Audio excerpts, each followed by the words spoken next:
Fala galerinha, bom dia, vamos para mais uma semana. Vamos começar mais uma brincadeirinha, né? Então galera, essa matéria é muito tranquilinha. Essa questão, né, essa matéria de impulso e quantidade de movimento é uma matéria bem simples, tá galera? Bem tranquila.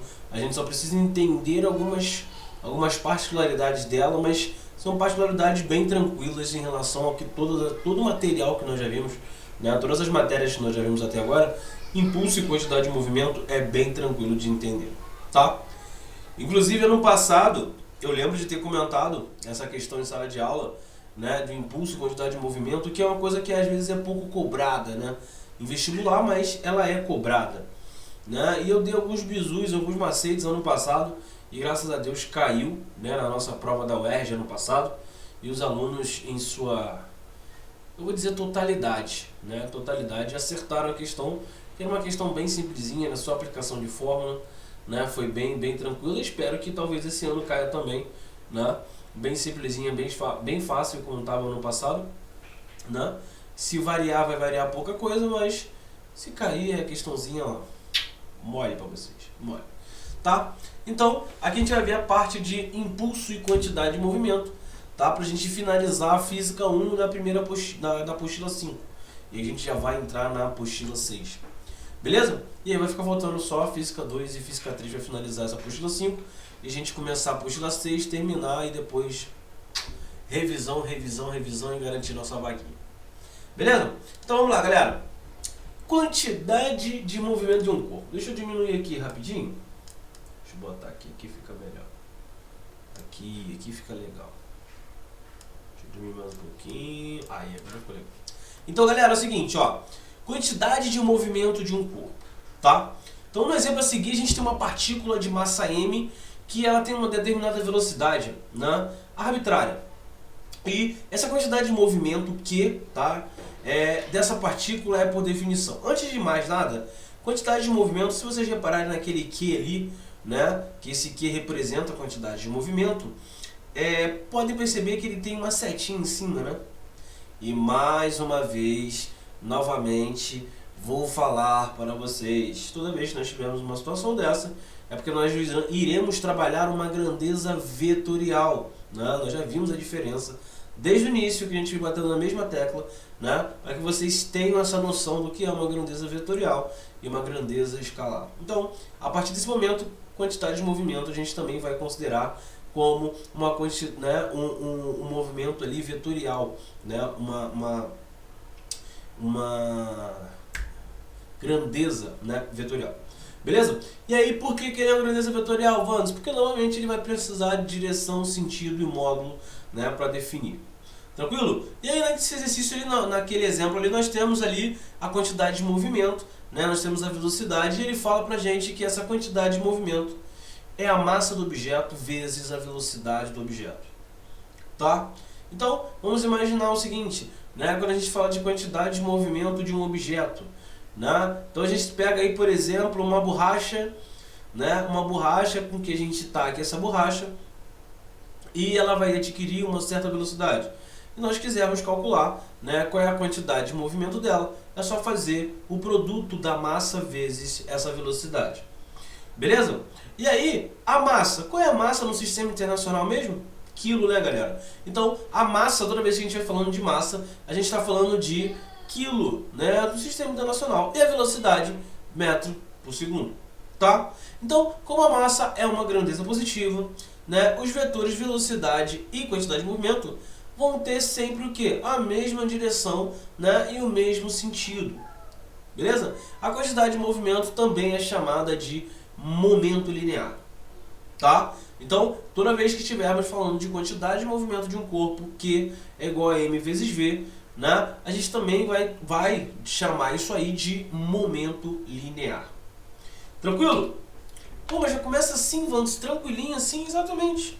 Fácil. Ué, já vamos pro exemplo? Claro, ué. Já dei a definição pra você aqui, que é mais o quê? Vamos começar já, né, brincando aqui, né? Vamos começar brincando, fazendo um exercíciozinho bonitinho?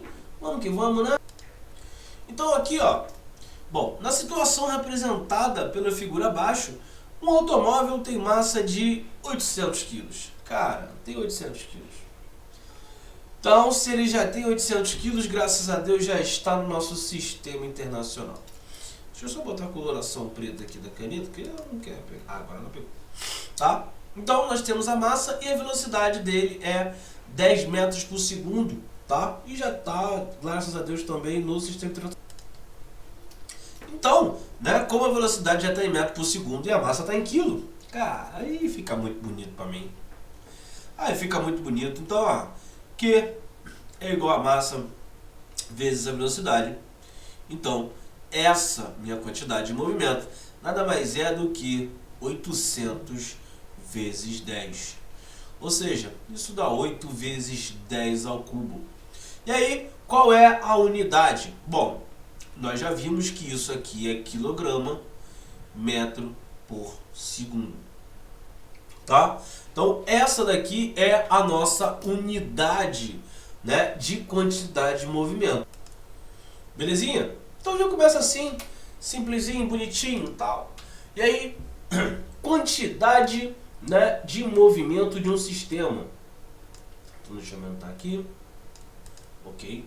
Então, quantidade de movimento de um sistema. Então, o conceito desse de quantidade de movimento, ele é realmente útil, tá? Para quê? Para a gente analisar, né, não só aquele movimento que a gente tinha aquela partícula só, né, mas o movimento de um conjunto de corpos, tá? De um sistema de corpos, né? E a gente vai ver isso aqui rapidamente. Bom, a figura ilustra um sistema formado por N partículas, tá? Eu botei poucas aqui, mas vamos imaginar um sistema com N partículas. Então, em determinado tempo, essas partículas têm quantidade de movimento. Q1, a outra Q2, Q3, né? Podendo ser Q1 igual a Q2, Q2 igual a T3, ou Q1 ser diferente de Q2, tanto faz. Tá? A gente está analisando um sistema com N corpos, cada um com a sua quantidade de movimento. E aí, a quantidade de movimento total do sistema, né, no instante t, é o vetor Q. Quem é esse vetor Q? Na verdade é o resultante, é o somatório vetorial dessas quantidades de movimento. Tá? Então, ele é dado pela soma vetorial das quantidades de movimentos de cada, né? Então, da quantidade de movimento de cada partícula. Esse vai ser o resultante, né? Essa vai ser a quantidade de movimento total do meu sistema. Tá? Se vocês repararem, quando a gente fala de quantidade de movimento, né, a gente leva em consideração ali a massa, velocidade. E vocês já viram alguma coisa relacionada a isso quando a gente fala de talvez energia, não é? Então a gente já teve uma situação relacionada a isso. Quando a gente fala de energia, a gente tinha uma tal de energia cinética, né? Em que a gente envolvia a massa, a velocidade ali, não é? Então, aqui a gente tem esse vetor, né? Essa quantidade de movimento do sistema. Então a gente pode imaginar, por exemplo, galera, um elétron, né? Um conjunto de elétrons, né, trabalhando ali dentro de um sistema. Ah, ele tem quantidade de movimento? Claro, tem energia cinética, tem movimentação, cada elétron tem uma sua massa, mesmo que a sua massa seja bem pequena, mas você tem uma massa ali, né? E aí, a gente vai ver mais à frente, né, o quê? Que necessariamente, se você tem uma massa, né, uma massa grande, mas às vezes uma velocidade pequena, em relação à quantidade de movimento, se você tiver uma massa pequena, mas tiver uma velocidade muito alta, você acaba fazendo com que essa quantidade de movimento, né, com massas distintas e velocidades distintas se igualem. Tá? Então, deixa eu botar aqui na próxima. Vamos fazer um exemplo. Hoje a gente está cheio de exemplo, tá brincando de exemplo. É muito exemplo. E aí, ó, o sistema aqui, né, de partícula que tem nessa figura, ele é formado por duas partículas que se movem em trajetórias retilíneas, né? E além de retilíneas, elas são o quê? Perpendiculares. E aí você tem a quantidade de movimento de uma, que é 30 kg metro por segundo, e a outra é de 40 kg metros por segundo. E aí você imagina o seguinte, tá, Vandes, beleza. Elas estão ali, perpendiculares uma em relação à outra, tá. E aí você quer o quê? Bom, eu quero saber qual é a quantidade de movimento resultante nessa brincadeira. E você fala, cara, como assim? O resultante, né? Eu posso fazer o seguinte, eu pego o Q1, pô, você já me disse que o Q total do sistema nada mais é do que pego o Q1, que é o 30, pego do meu Q2, que é igual a 40, e aí, cara, é simples, né? Esse Q total, você já disse pra mim que é o quê? Q1 mais Q2. Não é isso? Aí você vem e soma 30 mais 40. 70. Pô, é 70, vamos. E aí? Ah, meu querido, infelizmente vou ter que colocar musiquinha pra você. Não, eu vou ter que colocar musiquinha pra você. Que titio falou pra você? Que titio Chicão falou pra você, querido? É o somatório vetorial, galera. Daí a importância de saber determinar quando o trabalho, né, com uma grandeza vetorial e uma grandeza escalar, tá? Vocês fazendo isso aqui, vocês estão trabalhando com essas quantidades de movimento como se fosse uma grandeza escalar, e elas não são grandezas escalares, tá? Elas são grandezas, tá, vetoriais. Então não vamos ficar dando mole com relação a isso, tá, galera? Vou até apagar aqui, beleza? Vou até apagar aqui, porque realmente você tem Q1 e tem Q2, mas o resultante desses caras é isso aqui, ó. A gente já trabalhou com vetor, tá? Esse Q total é isso aqui, ó. Isso aqui representa o que pra gente, galera? No exemplo, não é o nosso querido triângulo, né, de Tilpit lá. Então, ó, o Q total ao quadrado é igual ao Q1 ao quadrado mais Q2 ao quadrado, tá? Eu nem vou resolver isso aqui, galera. Isso aqui já é de praxe pra gente, aquele triângulozinho, né, egípcio lá do nosso querido Tilpit. Então, ó, Q1 é 30, Q2 é 40, já vem que Q total já dá direto pra gente 50 kg metros por segundo, tá? Então tem que prestar atenção, porque é algo tão simples, né, galera? A gente olha para isso aqui e fala, cara, isso é muito simples, mestre, é só pegar isso aqui, colocou, fez, somou. É simples. Mas algo tão simples, se vocês não prestarem bastante atenção, vocês podem perder uma questão por bobeira. Por quê? Né? O conceito já diz que é o somatório vetorial das quantidades de movimento, já que a quantidade de movimento é uma grandeza vetorial. Então, por favor, não vamos perder um tipo de questão assim, tá, galera? Beleza? Eu não quero ter que tocar aquela musiquinha para vocês, por favor. Tranquilidade? Então vamos para a próxima. Vamos para a próxima. E aí, impulso de uma força constante. Deixa eu diminuir aqui, que aqui eu vou escrever um negocinho aqui. E aqui, galera, ó, seguinte.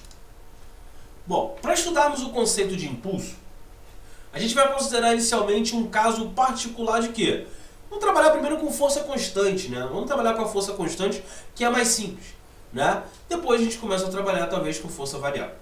Agora, um exemplo. Vamos considerar a situação representada na figura. O automóvel acelera, né, em um trecho retilíneo de uma estrada, e F é a resultante das forças que vão atuar no nosso automóvel. Bom, no instante de tempo inicial, o automóvel tem uma velocidade inicial e quantidade de movimento igual à quantidade de movimento inicial lá. Após determinado tempo, né, ele vai ter uma temperatura, um tempo final, uma velocidade final e, é claro, uma quantidade de movimento também final. E aí, olha que interessante que a gente pode fazer. A gente pode aplicar nessa situação o quê? A gente pode aplicar a nossa querida segunda lei de Newton, né? Que consiste nisso aqui, ó. O que a nossa segunda lei de Newton diz? Bom, nossa segunda lei de Newton diz o seguinte: força é igual a massa vezes a aceleração do sistema, tá? Sendo que força é uma grandeza vetorial e aceleração é uma grandeza vetorial. Só que pensa comigo. Bom, aceleração a gente já viu que é variação de velocidade por determinado tempo, não é? Velocidade também é uma grandeza vetorial. E a gente pode fazer o seguinte, ó, massa vezes Quem é ΔV? Não é velocidade final menos velocidade inicial? É, né? Sobre determinado tempo. E aí tem mais. Olha isso aqui. Massa vezes velocidade final menos massa vezes velocidade inicial sobre determinado tempo. Deixa eu ver aqui, que deve estar na frente da minha figura aqui. Tá quase chegando. Vou botar aqui pra cima. Pronto, vou botar aqui. Não, vou botar aqui. Pronto. Suave, suave, suave. Então é o seguinte. Agora me vem na cabeça. Pera aí. Massa vezes velocidade final é o quê? Caraca. Isso é a quantidade de movimento final. E massa vezes velocidade inicial. Caraca, é a quantidade de movimento inicial sobre determinado tempo. Ou seja, olha o que aconteceu. Vou botar aqui embaixo, ó. Eu cheguei à conclusão que a minha força nada mais é do que Q final menos Q inicial. Cara, isso é variação de quantidade de movimento, né? Sobre determinado tempo. Beleza? Então, eu posso tirar daqui o quê? Que a minha quantidade de movimento, a minha variação de quantidade de movimento, nada mais é do que minha força vezes o tempo. Tá? Então olha que interessante. Deixa eu mexer aqui na minha figurinha aqui, no meu rostinho bonito. Vem pra cá. Aí. E aí, seguinte. Cara, essa última equação relacionada à força versus a variação de tempo, né? Com essa variação de quantidade de movimento, bom, devido à importância desse conceito de quantidade, bom, a quantidade é dada pelo produto de força versus velocidade, né? E aí, cara, olha que interessante. Essa variação de quantidade de movimento recebeu o nome de impulso, né? Durante o intervalo de tempo. Assim, o impulso de uma força constante dura o intervalo ΔT é dado por isso aqui, ó. O impulso, que também é uma grandeza vetorial, é igual a força, né, versus variação de tempo. Então, qual é a ideia? Vamos imaginar o seguinte: você está lá brincando, você com aquela brincadeira sadia que nós sempre temos, né? Nós temos com o nosso irmão mais novo. Aquela brincadeira sadia, seu irmão tá lá sentado, né, bonitinho lá, aonde? Naquele Velotrol. E aí você, aquela criança divina, vai lá e pega, vou lá, vou te empurrar. Vou te empurrar, irmãozão. Fica tranquilo que tá comigo, tá tranquilo aqui. Aí você vai lá e empurra o seu irmão. E aí você aplica um impulso no seu irmão. Você impulsiona o seu irmão, né? Então você aplica uma determinada força por um determinado tempo sobre aquele carrinho que o seu irmão tá, né? Aquele Velotrol, né? Ou até melhor, vou arriscar mais, no balanço, né? E aí você percebe, o seu irmão tá naquele balanço, né? Aquela brincadeira sadia. E aí você percebe que quando você aplica uma força maior sobre o seu irmão naquele balanço, ele vai mais alto. E quando você aplica essa determinada força por um tempo maior, você repara que o seu irmão vai um pouco mais alto, tá? Ou seja, isso aí, galera, é o impulso. Então, se você tiver aplicar uma força pequena em um determinado tempo pequeno, você vai aplicar um pequeno impulso sobre o seu irmão. Já se você aplicar uma força maior por um tempo maior também, né, você acaba aumentando o impulso sobre o seu irmão. Beleza? Não façam isso, tá? Eu só estou dando uma ideia para vocês entenderem o que é o impulso. Pelo amor de Deus, não vai fazer isso. Porque depois vai chegar lá e vai falar assim: não, o professor falou, pode impulsionar que tá tranquilo, eu tô só fazendo uma experiência, mãe. Aí sabe como é que é, né? Por favor, não vem arrumar problema pra mim, né, querido? Então, como o intervalo de tempo é positivo, né? Os vetores 1 e f, né? I e f devem ter a mesma direção também, o mesmo sentido, tá? E aí, com essa definição, a gente chega à conclusão que o impulso nada mais é do que a variação de quantidade de movimento. Beleza? Então, esse enunciado de o impulso ser igual à variação de quantidade de movimento, isso a gente chama de teorema do impulso. Então, o impulso de uma força constante F em determinado tempo é igual à variação de quantidade de movimento durante esse mesmo intervalo de tempo, tá? Produzido por essa força. Então, quando a gente fala de impulso, a gente está falando também de variação de quantidade de movimento. Presta atenção nesse teorema do impulso, porque ele vai ser muito importante, né, quando você tiver algumas situações que você não tenha o impulso, não tenha a força, não tenha o tempo. Mas talvez você tenha aí uma variação de quantidade de movimento.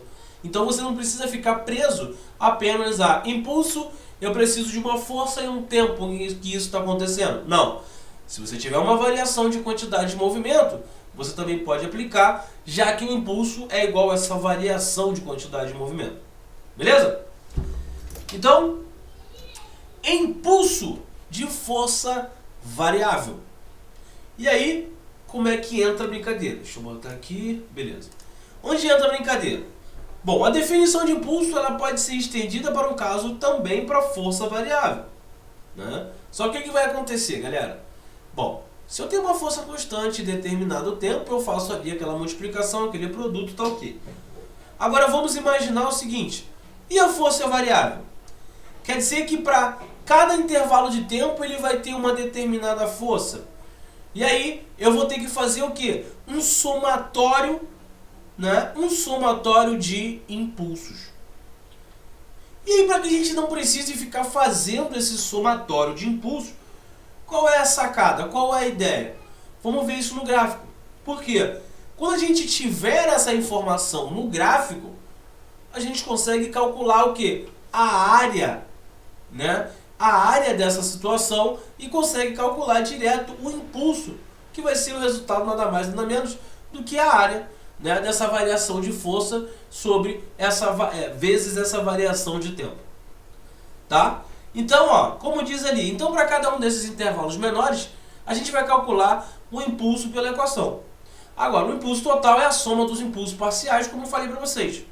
Tá? Então, no caso acima, vimos que o módulo do impulso é matematicamente equivalente ao quê? A área que está desenhada ali na figura.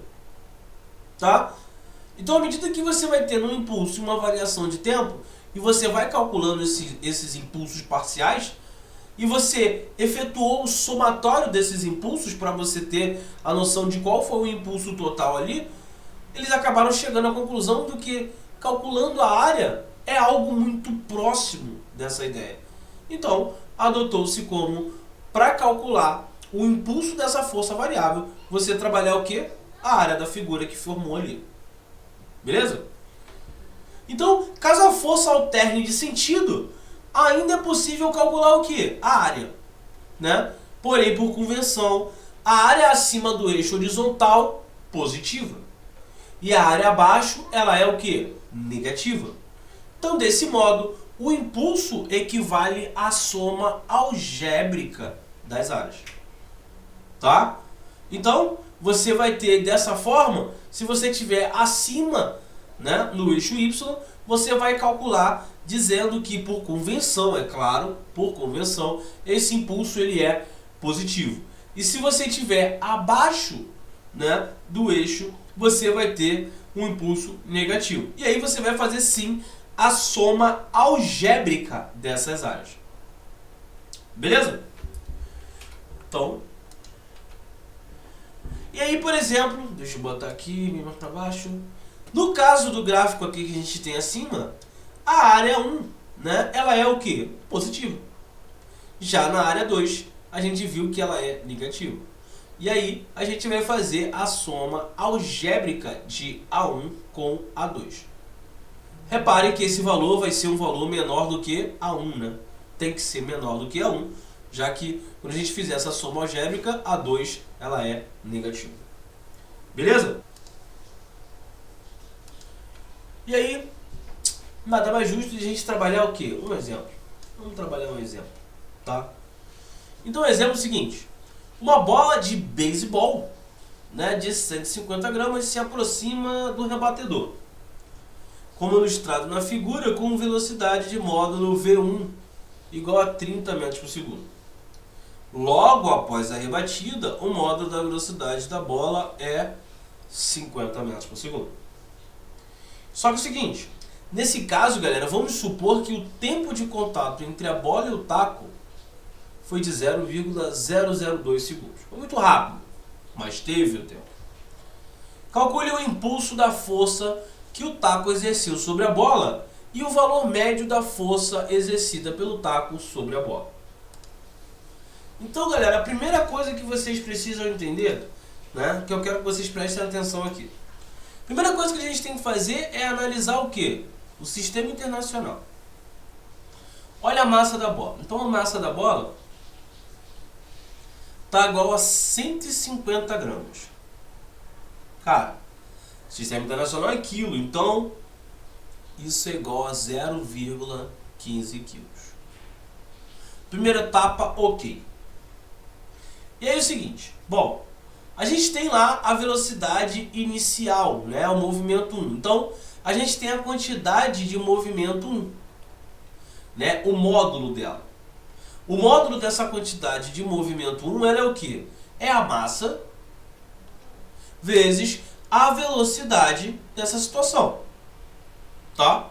Então a massa é 0,15 vezes a velocidade, que é 30. Então isso aqui, ó, anda vírgula aqui, corta, 3 vezes 1,5 dá 4,5. E aí pelo sistema internacional, né? Quilômetro por segundo. E aí vamos fazer o seguinte. Quem é Q2 então, né?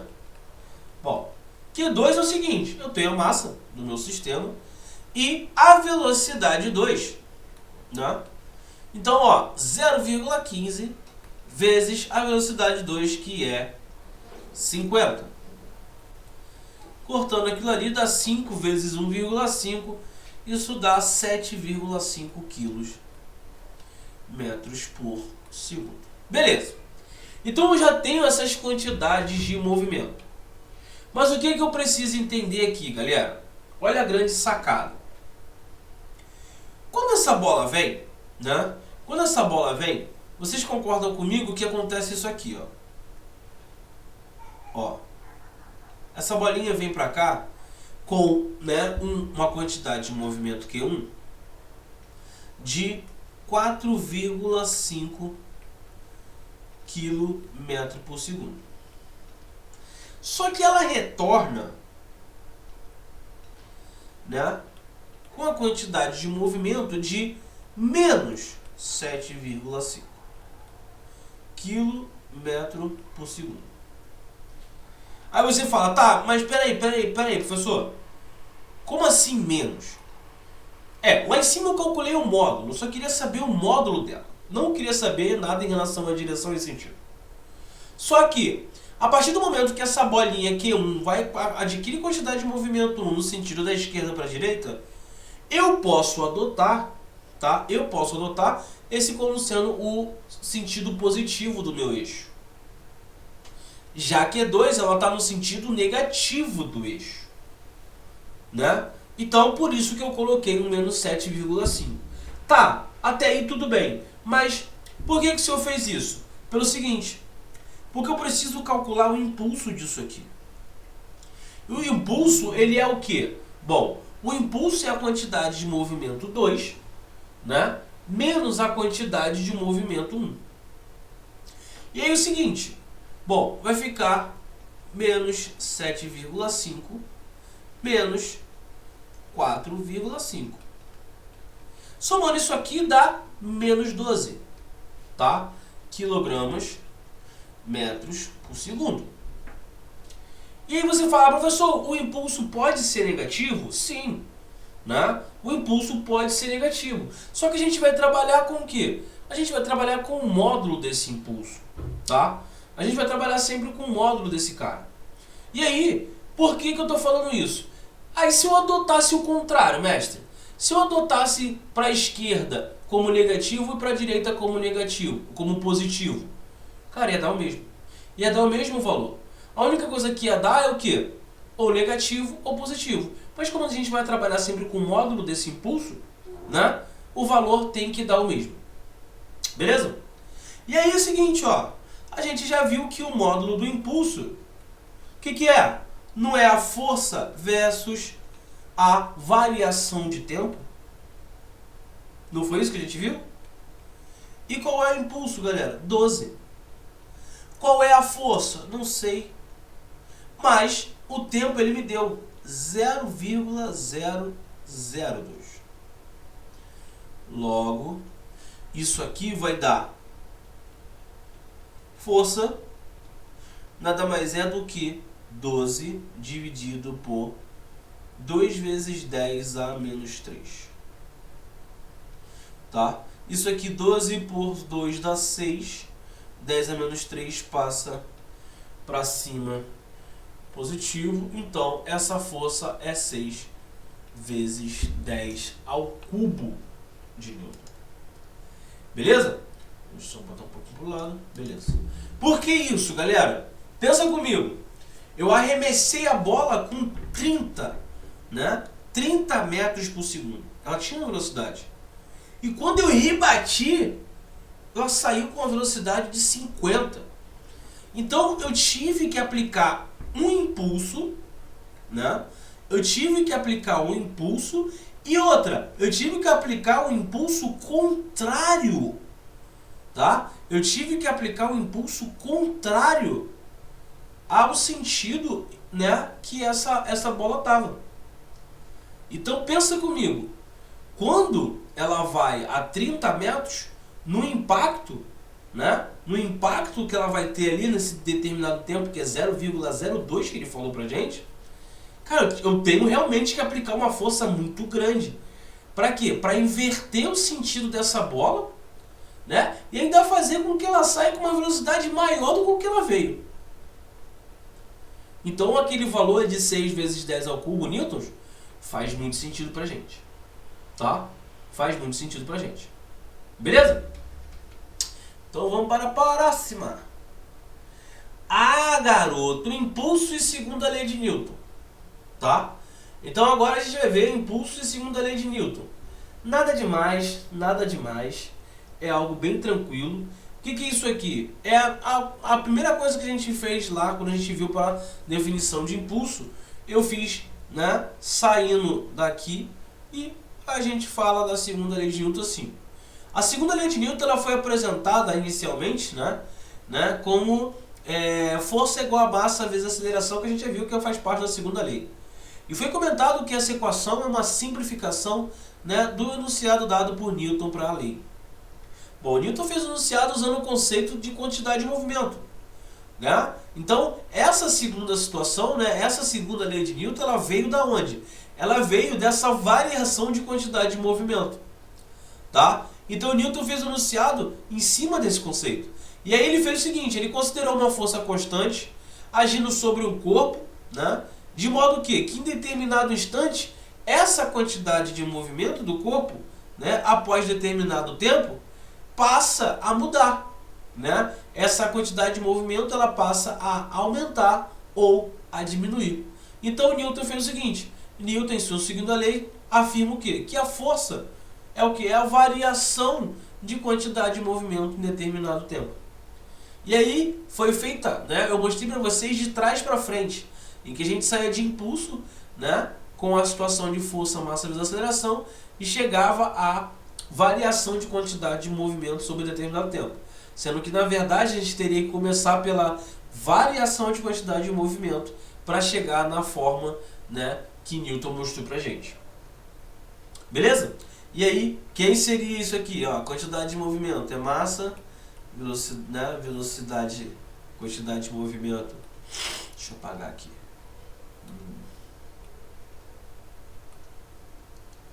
Massa vezes quantidade de movimento final, né, menos massa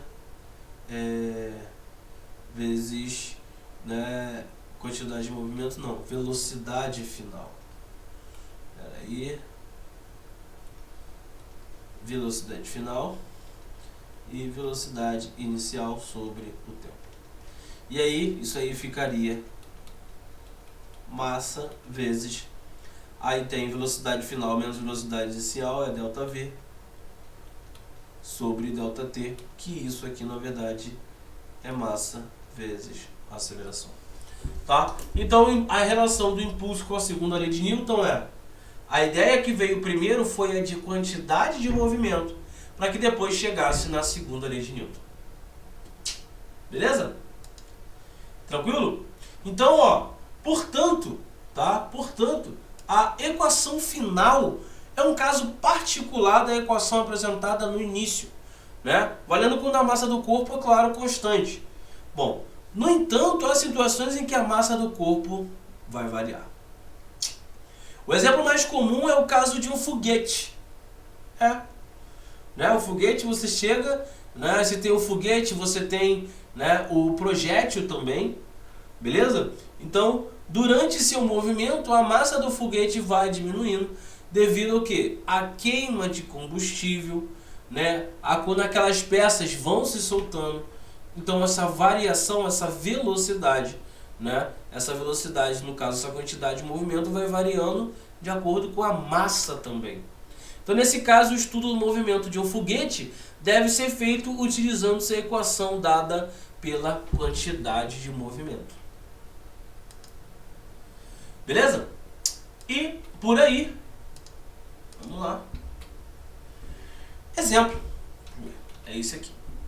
Então, um móvel, né, de massa 100 kg. Então, ele está inicialmente em repouso e ele move-se sob a ação de uma força resultante constante. Bom, força constante já para mim já fica bem melhor, graças a Deus. Aí eu posso brincar. De intensidade 500 e tem um tempo de 4 segundos. Aí é o seguinte: a energia cinética adquirida pelo móvel no instante t igual a 4 segundos em joule é. Pera aí, mano. Pô, tu tá o tempo todo falando de quantidade de movimento. Aí tu vem agora, do nada, e me pede energia cinética. Ué, qual o problema? Pô, vamos sair, aí tu me quebra. Mas calma que a gente vai resolver isso aí, mole. Vamos pensar o seguinte: o que a gente pode trabalhar aqui, né? O que a gente pode trabalhar aqui que eu posso olhar e falar, pô, o cara tem massa. Ele me deu uma força. Ele me deu o tempo. Vamos pensar o seguinte: vou sair do princípio que o impulso é igual ao quê? É a variação de quantidade de movimento. Até aqui falei besteira? Falei besteira nada. Até aqui tá bonito. Só que eu sei que o impulso, na verdade, é o quê? É a força versus a variação de tempo. E o que é essa, né? O que é essa variação de quantidade de movimento? Ele fala que o móvel sai inicialmente do repouso. Então preste atenção, a quantidade de movimento inicial desse cara é 0. Vandes, então aqui só vai ser massa vezes a velocidade. Tá começando a pegar a brincadeira. Tá começando a interagir. Tá ficando legal. E aí ele fala o seguinte: ele fala que a força é constante, tem intensidade 500. Cara, tá aqui. Ele me fala que o tempo, né? Ele me fala que o tempo é de 4 segundos. Bom, a força está em Newton, sistema internacional, ok. O tempo está em 4 segundos, ok. A massa ele me deu em quilo, ok. Só falta descobrir a velocidade. Tá? Então eu posso cortar esse cara com esse cara. E aí a velocidade dá pra gente 5 vezes 4, 20 metros por segundo. Beleza? Tranquilo, né? Cara, eu descobri isso aqui. E aí eu vou pra onde? Cara, eu vou pra energia cinética. A energia cinética por quê? Porque eu já tenho a velocidade naquela determinada situação. Qual é a massa? É 100 é 100. Por que você botou 500? É 100. A massa é 100. Qual é a velocidade? É 20. 20 ao quadrado sobre 2. Isso aqui vai dar 400. Né? 2 vezes 2, 4. 0 com 0, 400. Vezes 100 sobre 2. Então isso aqui dá 200. Isso dá 2 vezes 10 à quarta. Tchau. Antes era só isso? Era só isso. Tá? Era só isso. Beleza? Então, ele pediu a energia cinética. Cara, pega o impulso ali, porque ele te deu força. Te deu variação de tempo. E aí, ele te deu o quê? Ah, mas a variação, vamos de quantidade de movimento. Aí que tá o problema pra mim. Né? O cara me deu variação de quantidade de movimento. Tá, e qual é o problema? Olha o que ele te deu lá em cima. Ele falou que estava inicialmente em repouso. Pra que brigar com ele, fofo? Briga com ele não, faz só isso aí e acabou, pô. Tá? Acabou, a quantidade de movimento inicial é 0. Bonito. Calculou? Achou a velocidade? Achei. Agora a energia cinética, mv ao quadrado sobre 2. Bonito. Foi. Achou. Tá? Então, nada de preocupação, galera.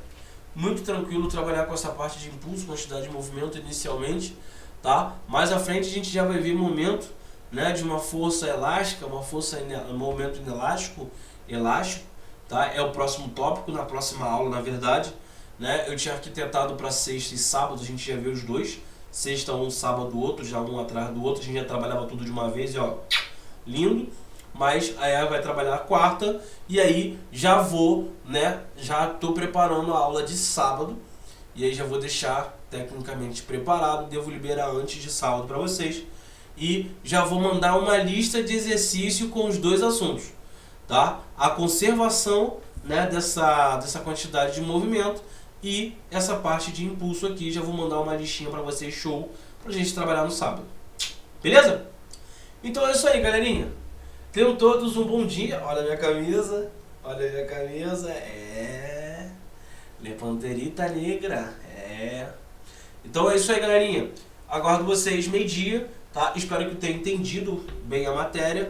Qualquer dúvida, já sabe onde me encontrar. Só procurar lá que a gente mata isso aí. E meio-dia me aguardem que eu vou levar algumas questõezinhas pra gente debater em relação, né, a esse assunto de impulso e quantidade de movimento. Beleza? Então é isso aí, galerinha. Um abraço, um beijo e, é claro, o nosso Wakanda Forever, galera. Falta pouco. Falta pouco. Bora que o nosso objetivo está quase sendo alcançado. Não desistam agora, hein? Já chegaram até aqui. Wakanda Forever. Fui, galera. Um abraço. Oi, galerinha. Então, você gostou do nosso vídeo? Então, chama nosso canal. Então, para o vídeo...